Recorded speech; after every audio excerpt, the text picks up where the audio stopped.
Thank you very much to the organising committee for letting me speak on this topic, which is a study that we did looking at the effect of a multi-min injection, which is a trace element supplement, on morbidity and mortality in dairy calves in New Zealand. So calf rearing in New Zealand is a little different. It's a very extensive system. Our calves are born outside and we bring them in within 24 hours of them being born. And we put them into sort of large open-fronted sheds in groups of, say, 10 to 15 to 20. And we feed them milk, usually waste milk. We have a fairly restricted milk feeding sort of system, and it's an automated system as well. So it's a relatively uncontrolled system in many ways, and our goal really is to get our calves outside just about as fast as we can. So in this sort of situation, clearly there are a lot of risks, and a lot of balance between whether the calf ends up sick or dying, or whether it makes a successful life. And this balance essentially has got a whole lot of factors that affect it that have been looked at in some recent studies, some of them based in New Zealand, so relevant to our situation. And these factors interact with each other in a fairly complex sort of way. What we're suggesting the effect of our multi-min supplement has on this complicated system is very small. We appreciate it's no silver bullet, but we think that what we've found is interesting, and we think it's in line with overseas studies, and we hope it's of some value in the overall picture of trying to reduce the morbidity and mortality on dairy farms. So what we did was this. Overseas, there seems to be some data that multi-min, which is a trace mineral supplement with zinc, manganese, selenium, copper, and chromium in it, can be useful at points of immunostress. And there's some work from Arthrington showing that it can reduce the amount of shipping fever in calves transported to the beef feedlots, and also from Texera in the States, showing that it can reduce calf morbidity in their American dairy system. Our calf rearing period is undoubtedly stressful, and so we wondered, would giving multi-min affect morbidity and mortality? So essentially, this is what we did. We took 4 commercial farms, we took all the dairy calves born on those farms in a 3-week period, so we had a nice tight cohort for age. We weighed them all at birth, and then several times thereafter. And within the study, calves were given at random, and everyone was blinded to which calves got multi-min and which ones didn't, injections of multi-min at day 0 when they were born, at 35 days or at 70 days. And then we recorded mortality and morbidity statistics for those farms. So this is the design of the study. It was a little bit more complicated than perhaps it should have been. The first period is relatively straightforward. We've got calves at birth, half of them get multi-min and half of them don't, and so this first period is relatively easy. After that, we then start splitting the mobs into different groups. And we end up at the end with some calves that have had 3 shots of multi-min, and some that have had 1, and some that have had none. And we also end up with calves, some of which get their multi-min at the beginning, and some of which get their multi-min at the end. And we did this because we were trying to see when was the effect most useful. So we collected data on mortality and morbidity. And perinatal mortality we defined as death within 24 hours of entering our sheds. So effectively, that's within 48 hours of birth. We got our farmers to record our morbidity statistics for us, and before we started this, we sat down with them and went through some fairly robust discussions about what was and what wasn't sickness. And once a week, one of my colleagues visited those farms to make sure that they were recording data and that they were still motivated. These are the definitions that we used, and the ones that are in red are essentially the ones that the farmers actually took notice of. So we had perinatal mortality within 24 hours of coming to the sheds, we had diarrhea, and we had navel ill or phlebitis. Statistically, we adopted a fairly robust sort of approach to try to make sure that we weren't missing something or that we were genuinely analysing the data in an objective fashion. So first off, we took the data and just looked at it in a univariable way, to just look at simple associations between treatment and the outcomes. And then we used regression, we used general estimating equations in this instance, to allow for the effect of the potential covariates and confounders that we have in this system, and also to allow for the fact we have clustering within farm, and also repetition on the same calf observed several times. And then finally, we do a completely different statistical analysis. In this case, we use survival analysis to see whether we come up with the same sorts of outcomes. And if after 3 different ways of analysing the data, we're getting consistent results, then we tend to think that it's reasonably robust.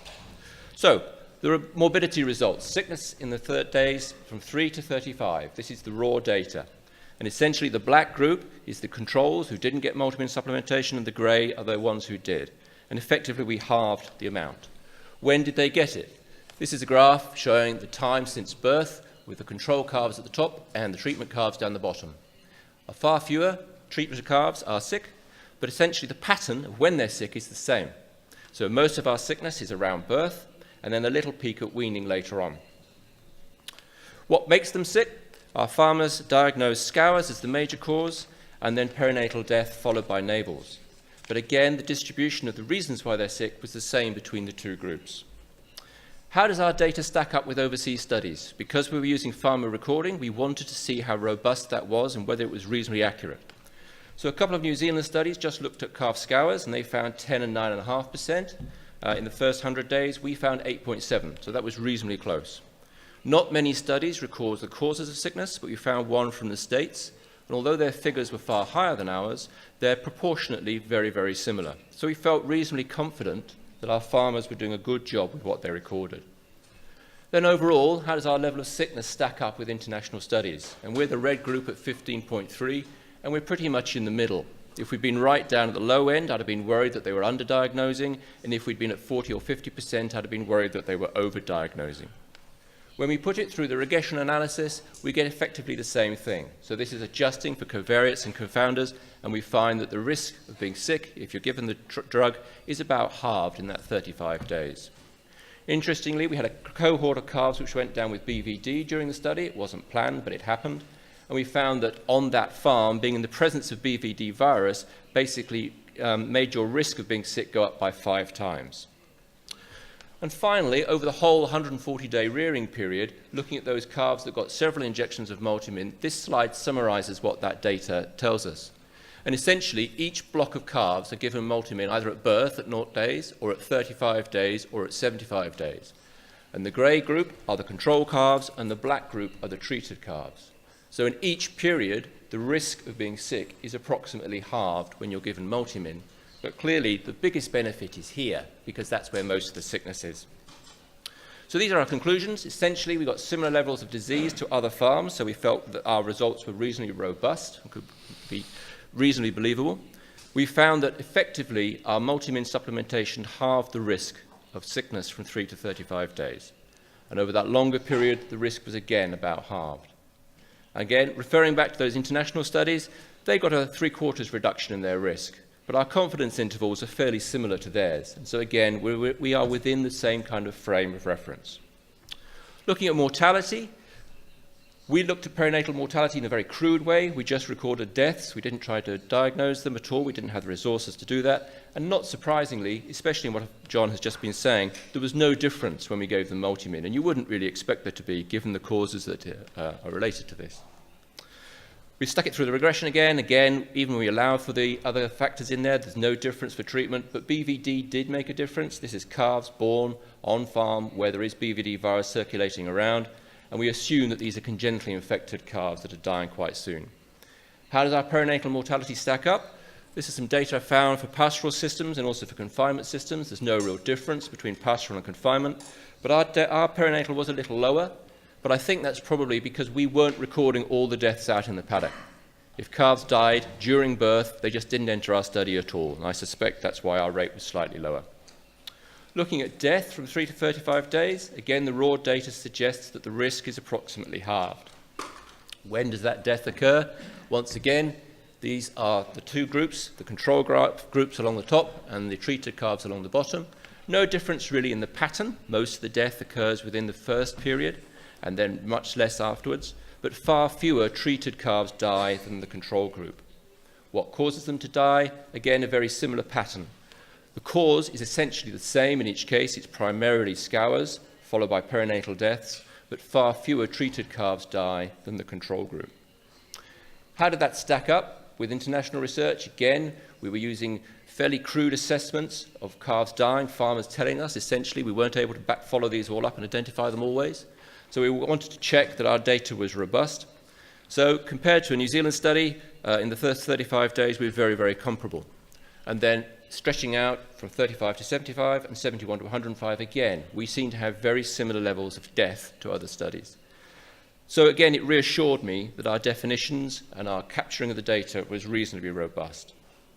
Putting it through the multivariable analysis, we find again that treatment approximately halves the risk of dying in that period from 3 to 35 days. And BVD wasn't significant at this point. Over the entire period, we find that the mortality rate, again, in each period, from 0 to 35, 35 to 70, 75 to 100, the mortality risk is approximately halved by the use of multimin at the start of that period. And each of those differences was significant. But clearly, once again, the biggest benefit is giving it at birth, because that's where most of the deaths occur.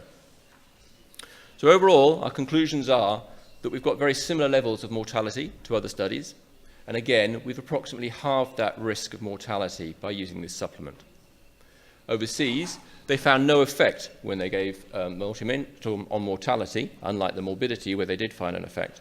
But in our study, we had much higher case fatality rates. Our systems are very extensive, the interventions are very minimal, and so effectively a lot of calves, when they get sick, die. And that may well be why we found the difference. Overall then, we found these figures. We had no idea when we started this study what our mortality rates were at birth or thereafter. And one of the reasons why we did this was we were interested to try and capture that data and just to try to understand where the deaths were occurring and how many there were. So we found a neonatal mortality rate of about 3%, and sickness affecting about 16% of calves between 3 and 35 days. Now that seems very high, but again, when we look at the literature, it does seem to stack up reasonably well. And our mortality rate was 10% over that 35-day period. We find that when we give them the multimin supplement, we appear to effectively halve that risk of morbidity and later mortality, but we have no effect on the neonatal mortality. It seems to be consistent with what other people have found overseas. And overseas, there's work that shows that this multimin supplement appears to be boosting the immune system. And so that's the next sort of thing that we want to look at. We're interested as to why these effects are occurring. We seem to have an interesting association between the use of multimin and subsequent reductions in death and mortality on calves. But it's a complicated system, and we're trying to understand with this next trial, which is going on right at this minute, what are the processes that might be involved. So essentially, we've got two groups of calves, and we've blood tested them for total protein to get an assessment of failure of passive transport and their mineral levels at birth. And then we've stratified those two groups into a treatment group and a control group, and 5 of them will be sentinel calves. So the 15 of the calves get multimin at 2 weeks of age, and they get vaccinated. And 15 of the calves don't get multimin, but they do get vaccinated. And 5 of the calves are sentinel calves to see whether there's natural exposure to the antigens in the vaccine that we're using.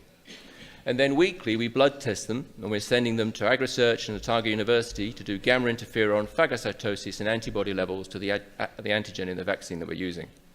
And we're also going to be looking at their mineral levels at 4 and 6 weeks. 4 weeks after the first vaccination, they get another one, and then again, weekly, we're doing more blood testing. So what we're hoping to find is to see whether there is a difference in the immune system's response to this challenge in the multimin calves compared to the non-multimin calves.